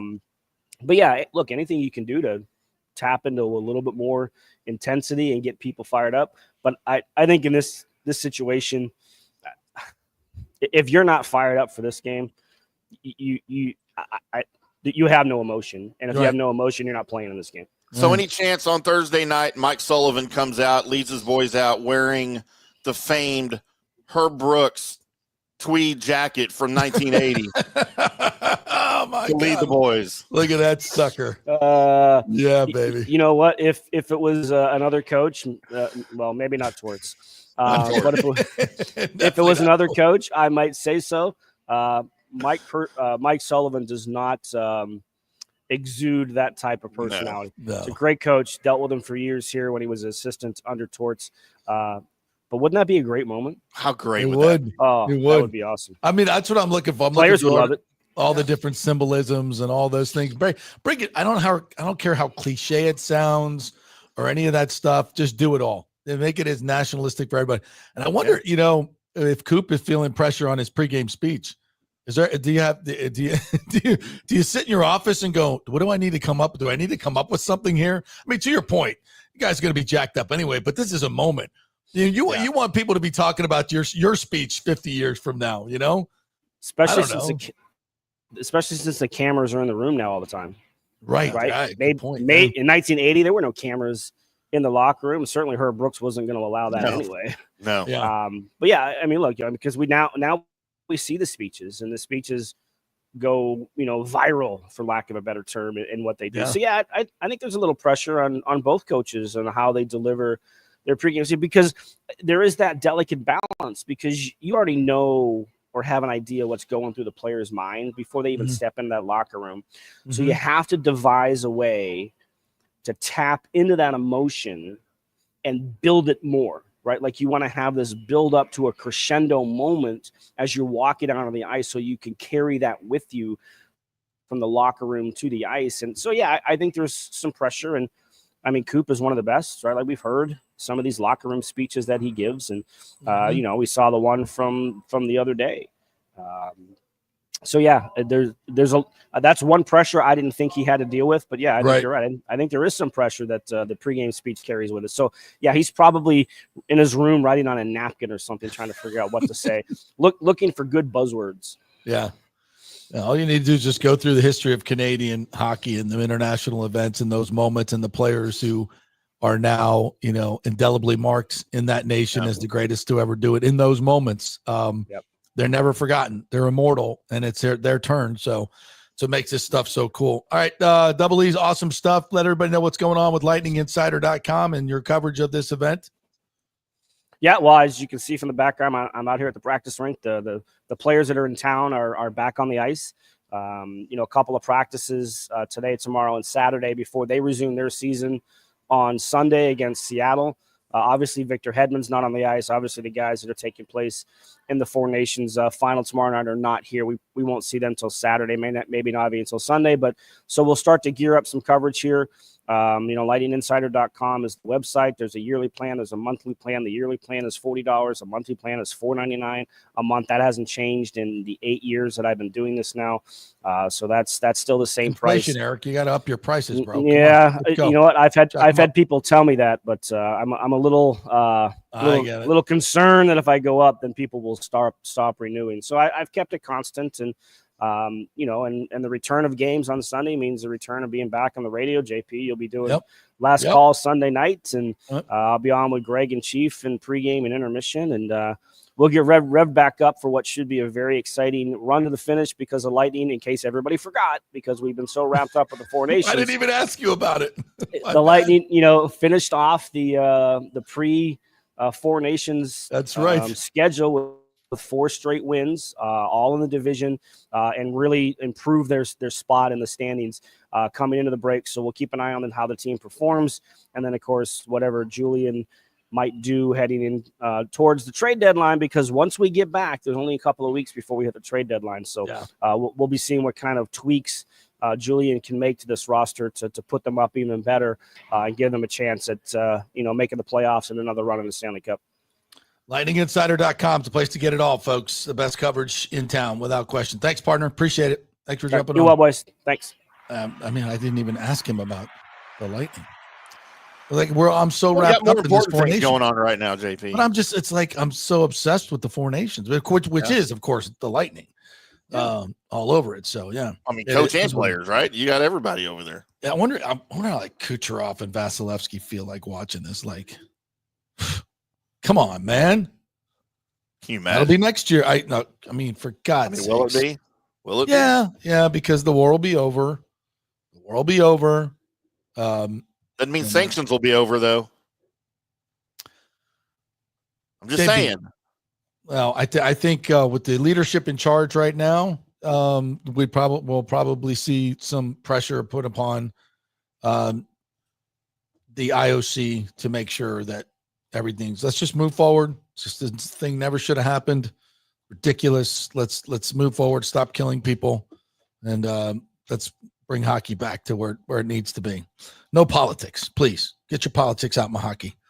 All right, we'll take a quick break, come back, and I got a little snippet from Rick Pitino that was on their reality show, the St. John's reality show, that's kind of been making the rounds on social media. And I'd like to get your thoughts on whether this is good coaching. Is it not good coaching? It started a little bit of a firestorm. Everybody has different opinions, so we'll play it for you. Not safe for work, and get into some other Ray stuff. A lot more coming your way here. We are brought to you by the great folks at Cafe Paradiso. Was just there for Valentine's Day. Paulo took good care of us. Had the angel hair pasta with the light red sauce and the Maine lobster chunks and absolutely fantastic. And the crab cakes were amazing. The meatball and sausage, the best. Cafe Paradiso, or any special occasion, any day, just want to have a great meal. Not one of these crazy expensive places, reasonable prices, and the best food and service you'll ever get. Cafe Paradiso on South McDill. Go to Open Table, get a reservation. Back at 3. Hurricane Helene put a hurting on Tampa Bay, and for many of you, the rebuild will be a long process. You must beware of unscrupulous contractors offering up quick fixes for incredible prices. It's a scam. So go with long-standing, reputable companies like Third Generation Plumbing and AC. My friend John Rodriguez has been serving Tampa Bay since 1995 with hundreds of 5-star reviews. If you need a new AC system or any home repairs from Helene, they will work with insurance companies to get you taken care of quickly, expertly installed, of course, and a 1-year maintenance plan and 10-year warranty included on all AC units. 0% financing for 60 months. Contact them at thirdgenerationplumbing.com or 813-961-8024. That's 813-961-8024, thirdgenerationplumbing.com. So many of our Tampa Bay neighbors are finding out the hard way from Hurricane Helene that homeowners insurance does not cover flood damage. You must have flood insurance. It's a separate policy. Immediately call Italiano Insurance at 813-877-7799, and they will shop around to find the best policy before rates go up. Lock it in. Over 60% are underinsured in Florida, or you're not getting your discounts that you're entitled to. So do an insurance checkup at Italiano, and they could save you thousands of dollars. Italiano will make sure you're with a highly rated insurer, so there are no surprises in your time of need. Our hearts go out to all our neighbors devastated by Helene. These are the times we're proud to protect all the pieces of your life. Italiano Insurance, 813-877-7799.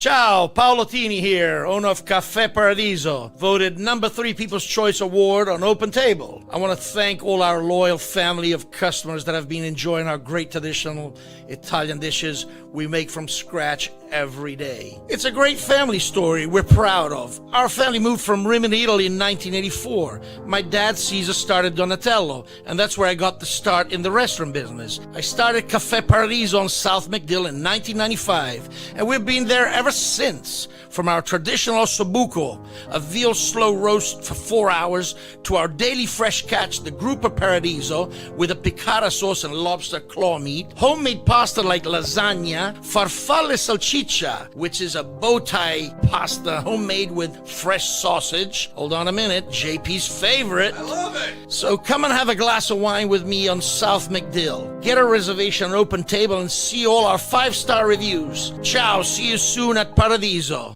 Let's go. Right now, back to the show.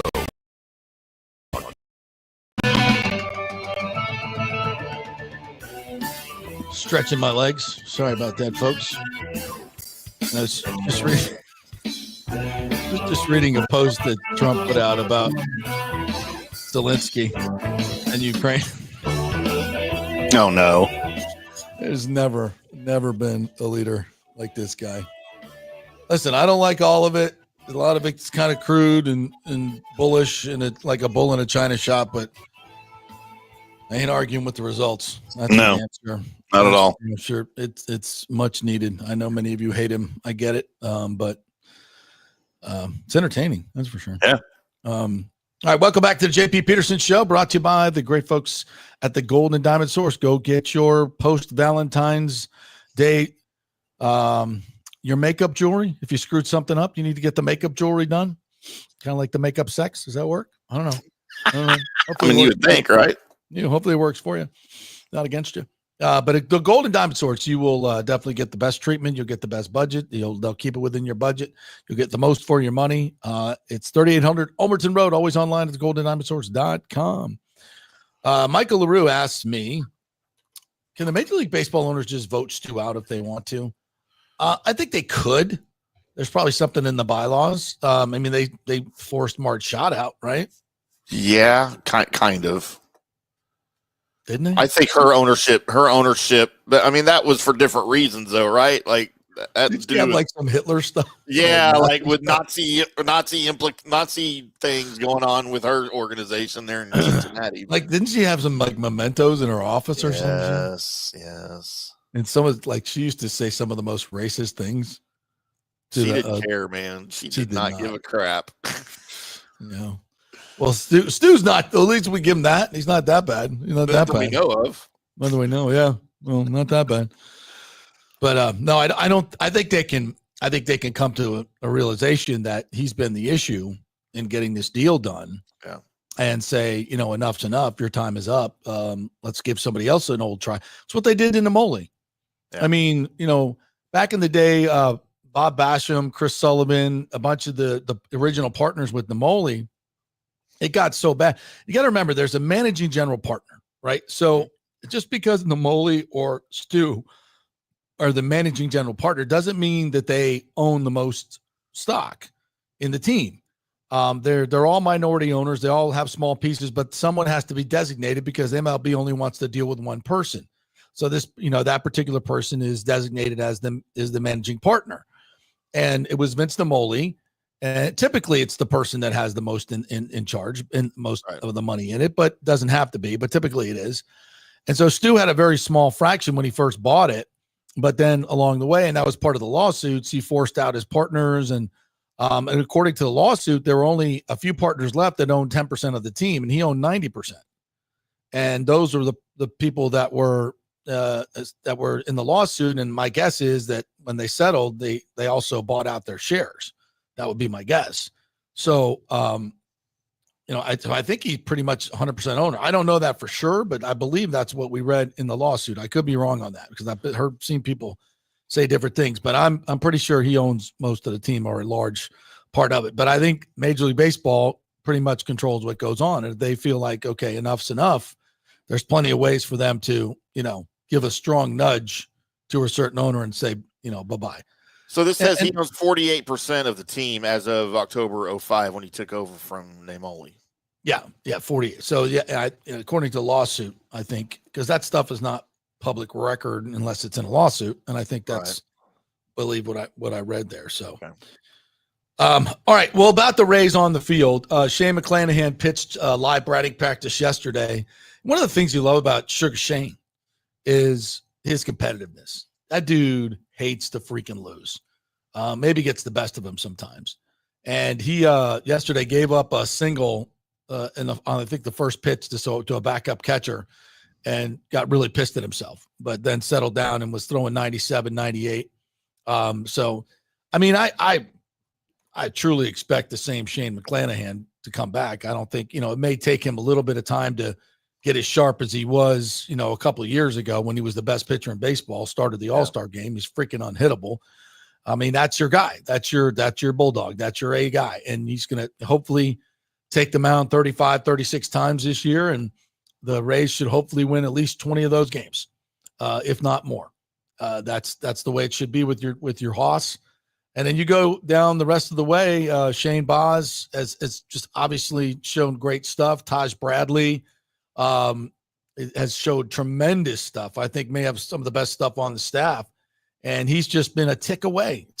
You know, he's always, you know, he'll strike out 7 and 9 and look absolutely unhittable. And then a couple guys will get on and it always seems to turn into 3 or 4 runs. And that's just maturity. That's just knowing when to make the pitch, how to make the pitch at the same time. And I think he's ready to take a big step. I really do. And the rest of the rotation, you know, looks fantastic. And the bullpen with Fairbanks, who, by the way, did a little video. I retweeted it. You know, they gave him a camera to go through on picture taking day yesterday and make his, snarky comments. And dude's a treasure, an absolute treasure. That quote last year, it wasn't a specific kind of suck. It was more of an all-encompassing type of suck. It's just, I mean, I thought we were going to have a drop of that. That's just the greatest quote of all time. So please never trade. I do have some video of Shane McClanahan on the mound throwing the other day. If you want to see some of it, I mean, sure. Yeah.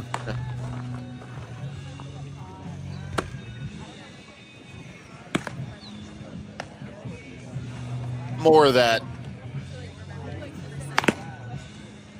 God, I love that sound too, by the way. How great is that sound? When's the last time you played catch? Baseball?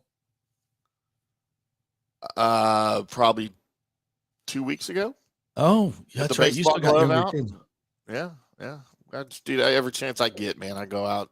God, I need to do that. Would it be weird if I just show up at a little league field with my glove and, you know, like, hey, kid, come here. Hey, you should pull up in an unmarked white van in the parking lot and then get out with like candy trailing behind you, falling out of your pockets as you go to the, hey, little boy, you want to play catch? No red flags there? No red flags? That would be a little okay. Well, and your T-shirt just says, I am not a perv.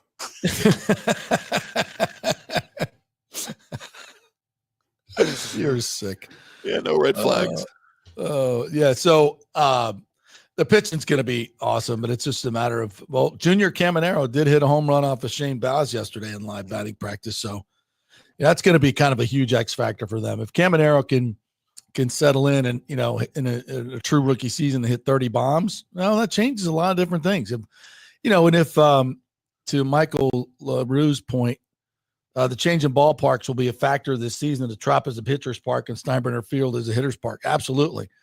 And I think that's why they're loading up on arms, because there'll be a little bit more attrition in the summer heat. Yeah. But yeah, you would think if you have a good pitching staff and you're in a hitter's park, yeah, you're going to give up more runs, but you're also going to score more runs, hopefully. Right. So I think I think just in general, you know, if you have good pitchers who can pitch away from danger, you know, keep the ball on the outside part of the plate to left-handers, that type of stuff. If you have really good pitchers that can manipulate where the ball is hit and stay out of the bad parts of the ballpark, it helps you. But, you know, and will the other teams try to do that? Sure they will. But, you know, I think just in general, it should make them a better home field team. Though the Trop was always, I think it was a home field advantage just because guys had to get used to playing fly balls, you know, knowing how the bounce of the catwalks is going to go. Yeah. The turf, you know, certainly. But I'll tell you this, it's going to be much more exciting baseball to watch in Steinbrenner Field. I think it'll be more runs scored, just the outdoor, the real grass, all that's going to make it look so much better on TV. One of the things I hated about watching Rays games was turning on the TV and seeing that fake grass. Yeah. It just, there's something about it that just looks weird. Did not like at all. All right. So the SEC and the Big Ten ADs are meeting in New Orleans. I guess they started to meet yesterday, and they're going to basically devise what's happening and at the same time, we're getting the news on the House settlement and how that's going to work out. And it's going to be basically a salary cap. It's going to look a lot like the NFL. They still haven't addressed the transfer portal and how many times you can transfer. I want them to do that. I think there's got to be some more certainty to the rosters for fandom and for coaches' sanity. And so much money and time is spent now on retaining. I think we got to do something about that. So hopefully that will all come out in the next couple of weeks, and we'll be able to kind of dissect that. All right, what else did we want to get to here, partner? On that note, I got some Baker Mayfield stuff to get to here in a second. But on that note, the whole reason, look, and we talked a little bit, we touched on it yesterday about the SEC and the Big Ten having all the power. Well, the 10 FBS conferences and independent Notre Dame gave them that power. Yes, they did. They all signed an agreement to give those two conferences all the power, and now they're exercising that power. They had no choice. Let's just be honest. They had no choice, and it's all money related. And by the way, where is the NCAA in all of this? They're done. They're done. They're non-existent, right? Well, they're being put off to the side, and they're going to be in charge of eligibility and academics. Which two things that honestly really don't matter anymore. Nobody cares. Nobody cares anymore. It's I think it's a nod to like keep your cushy jobs. Well, I hope they're not getting a lot of money. The NCAA does run the championships. So that's something that they do for the non-revenue sports. For the most part, they run those championships, which is good. That's needed. They don't have to worry about, the whole transgender thing anymore. Trump took care of that because they had no spine or bone to handle that. Right. So good. They don't have to do that anymore. For the kids. No, they have no spine. They couldn't even do that. Brutal. So they're in this new, I believe Deloitte and Touche or one of these big accounting firms is going to set up this new company that's going to track NIL deals. Everything's going to be public. So you'll know who's getting what and how much they're getting. It's all going to be like a salary cap, very much NFL-like. And they're going to make sure that these NIL deals go through. So if you sign an NIL deal and you don't, and you renege on it, there are penalties for that. So if you go over the cap, you spend too much money, there are penalties for that. There's suspensions for coaches. So there's going to be a much more even playing field when it comes to the distribution of the money. At least that's the way I read it in the initial reporting on this. So let's hope that plays out. Bucs. What's that? Yeah, give me some Baker Mayfield. So the end of season quarterback rankings came out by NFL.com. And if there's any power rankings or any type of rankings in the league that I ever pay attention to, it's from NFL.com, right? ESPNs don't mean crap. CBS Sports don't really mean crap. Obviously, Bleacher Report and Pro Football Talk and all that garbage, they don't mean anything. And not that NFL.com means anything to anybody, but it's the one that I put the most stock into, probably just because of the writers and who they are, and they're around the game all the time. So they came out with their starting quarterback rankings from the 2024 season. 59 starting quarterbacks from the 2024 NFL season. Would never have guessed there was 59, but look at the Browns. They had 4 by themselves, I guess. Mm-hmm. Number 1, any thoughts who you think number 1 is on the list? I would not have guessed it, by the way. Number 1 on the quarterback list? Yes. At the end, remember, this is at the end of the season, kind of based on their entire playoffs included? Season performance. Playoffs included? No playoffs included, just at the end of the season. I'm sorry, yes, based on the regular season and the playoffs, yes. Okay, regular season and playoffs. I'd say it's probably got to be Jalen Hurts. Jalen Hurts, JP, number 9 on the list. What? Who's number 1? Josh Allen? Bring me the head of Lamar Jackson.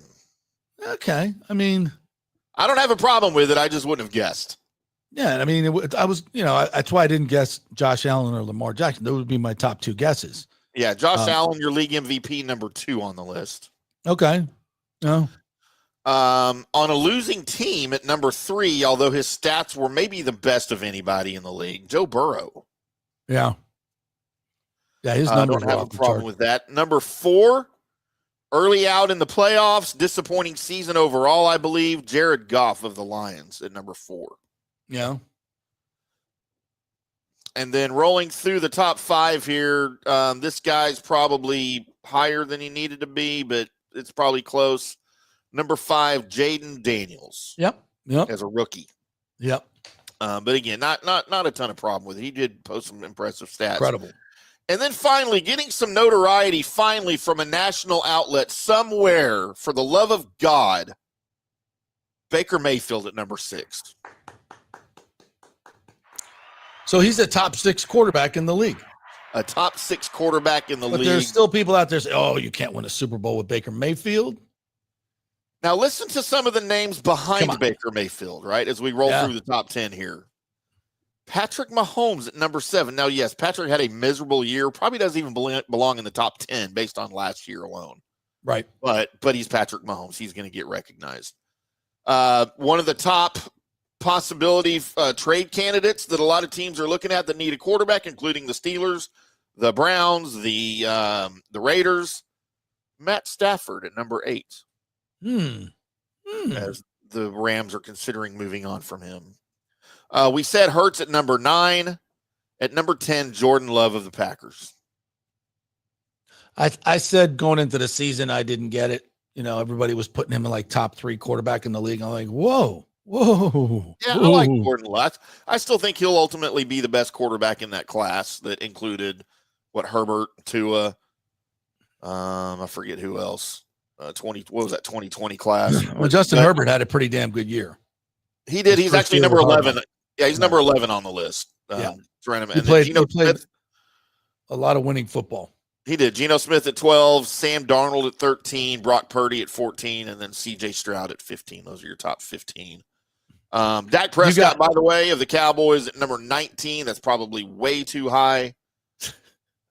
Probably could have been 59. But if you want to know who was last out of the 59 starting quarterbacks, of course, these guys are backups, right? When you get back down here. Yeah. Number 59 on our list. Tommy DeVito. Not a backup, JP. He was a starter. Deshaun Watson. Yeah. $60 million a year. Behind Tommy DeVito at 58, Carson Wentz, Dorian Thompson-Robinson, his teammate. Oh, my God. Skylar Thompson, Jake Hayner. Where's Jameis? Where's Jameis? Jameis, as we roll through here. Trey Lance, by the way, 52. As we go through, let's see, 47. Jimmy Garoppolo, 46. Where is Andy Dalton, 43? Where's Jameis? Joe Flacco at 40. Cooper Rush at 38. Where is, let's see. Is he in the top 32? Jameis Winston, number 32. Number 32. Somebody give him a job. He still doesn't have a job. Is he going to go into media already? I don't think nobody's going to give him a job. Why not? He was terrible last year. Look, I know you like the guy, and yes, he is audio gold whenever he is behind a microphone, but the dude cannot play quarterback. I don't think. It's a better league with Jameis in it. That's all I'm saying. Agree, because we get to play in the snow. I don't know why the Lord keeps giving me these interceptions. The Lord, I'm just praying to the Lord to deliver me from the pick sixes. It is genius. I understand, but he's not good. He's just not good. Some of the throws he makes, though, are just insanely good. And then some other ones are like, oh, my God. All right. Anything else we forgot there today? Tristan Wirfs went on the pivot and said he had nightmares of giving up strip sacks when he was moved to left tackle and had to go see a therapist. Good for you, Tristan Wirfs. Oh, and by the way, those of you that think that the Bucs should franchise tag Chris Godwin for a third straight season, he gets quarterback money. That means he would earn 144% of the going average of the highest paid position, which is quarterback, which means he would make almost $40 million next year alone in 1 year. And they're not going to do that. I think if there's anybody that might get it, you might say Luke Gedeke for right tackle. I don't know what right tackle is. That just offensive tackle? Because if it's just offensive tackle, then he's going to get a nice deal, but he doesn't deserve franchise tackle money. I wouldn't think. Right. They'll get a deal done with him. So I mean, this is just, and maybe Kate Otten. But I don't think there's a good candidate for the franchise tag for the Buccaneers, to be quite honest, because you got to be good enough to make the upper echelon money, and I think both those guys are going to work out a deal. They'll get both should be well compensated. As one of the better players at their position. So apparently the Bucs have pushed back the void date on Godwin's contract to the day before the start of the new league year. I mentioned that earlier. Which means they can't franchise tag him. Yeah, so he's not getting franchise tag. Yeah. He's just not a candidate. Just the $41 million alone is that's not ridiculous. That's not working. But we'll get into a little bit later on as we get closer to 2 weeks away from 3 weeks away from the start of free agency. So March 12th is the first day of free agency. March 10th is the legal tampering period, and then they can sign on the 12th, which is a Wednesday. Yeah. Mike H asked, where did Jaden land? We talked about Jaden being at number 5 for you there on the comments. Yeah. As we predicted. Yeah. Rookie player, the offensive player of the year, and want some money on that deal. Thank you, Jaden. Appreciate that. Yep, there you go. Should have bet more. All right, that'll do it for us. Big thanks to Erik Erlendsson, who joined us from Lightning practice today as they get back at it. 4 Nations tomorrow. And by the way, just got a text. We're going to have a great show tomorrow. Your childhood hero, Brian Engblom, is going to join us at 10:15. So have your until he watches this show and say, I'm not going on with that freak. Yeah, I'm not going on that. Have your picture of his jersey ready. We'll do that. So he's going to join us at 10:15. Brian Bradley will join us at 10:30. So, we're going to be all about the 4 Nations tomorrow, very much so. So, if you like hockey, tune in for that. It's going to be insane. Nice. All right, that'll do it for us here today. Thank you guys so much. Please go like and subscribe on our YouTube page. You got to get those subscribers up so we can get paid, dog. And also on our social media at JP Peterson Show and at FanStream Sports on YouTube as well. Please like and subscribe to all of our stuff. And if you want to throw us a little bone here and there, you can do that on our Instagram page or Facebook page. Have a great day, everybody. We'll see you tomorrow.